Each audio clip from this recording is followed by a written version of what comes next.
Hello everyone, my name is Nicole and I'm here to talk to you about how you can make friends. Well, I know talked a lot about this and I can tell you that the best way is through your activities. Well, when my cousin started swimming, she was a little rude and quite isolated with the other children. But a few days later she made a lot of friends.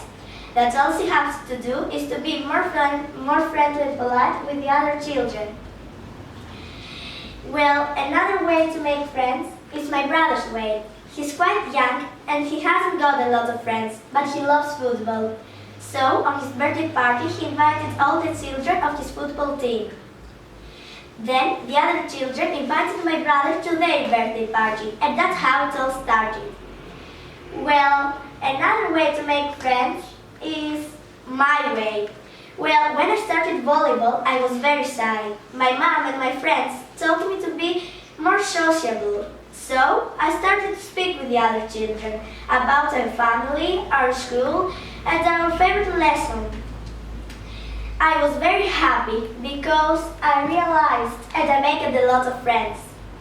So, as you can see, it is easier to make friends through your activities with people who share the same interests with you, enjoy the same things you do, and feel the same way you do.